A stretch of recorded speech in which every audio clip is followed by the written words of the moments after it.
Էթերա Միքայելյանը ցույց է տալիս, ինչպես է հեռախոսով թարգմանություն անում, օրացույցի վրա նշում սպասվող միջոցառումների օրերը, գործիքներ, որոնցից նախկինում չի օգտվել։ Լրիվ նոր էին ինձ համար, ես հեռախոսից առաջ վախենում էի, իսկ հիմա արդեն կարողանում եմ անվտանգ բացել, նայել, գտնել, կայքեր գտնել։ Թվային գրագիտության մեկամսյա դասընթացին ավագ սերունդը նոր գիտելիքներ է ձեռք բերել։ Ֆիշինգի մասին տեղեկությունից մինչև անվտանգ օնլայն գնումներ կատարելու հմտություններ։ Ծրագիրը օգնել է 60 եւ ավելի տարիքի անձանց համացանցից ապահով եւ ինքնուրույն օգտվել սովորել։ Տաքսին օրինակ ինձ համար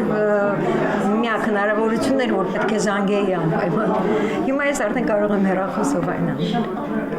Եվ այլն, եւ շոփինգ տարբեր։ Այդ ամեն ինչը ես տարբերում եմ, ինչը ինչպես է, միջև ես լայքերից նայում եմ, օրինակ այնպես կան, որ հաղորդագրություններ են անում, ասում են հղում անենք մեկնաբանություններով։ Անմիջապես ես իմ կարծիք ասում եմ, որ ժողովուրդ չկարդակ այդ որ հղումը մեկնաբանություն, այնպեսի կայքեր ալինում, որ հնարավոր չի։ Համացանցում տեղադրվում են ավագ սերնդին հետաքրքրող ու նրանց առնչվող տարբեր նյութեր, կարևորելով տարեցների տեխնոգրագիտության հմտությունների զարգացումը, նման ծրագրերը շարունակական են լինելու։ Համացանցի բազային գիտելիքներ են տրամադրվում ծրագրի շրջանակներում եւ օգնում են տարեցներին օգտվել համացանցից գրագետ, ապահով եւ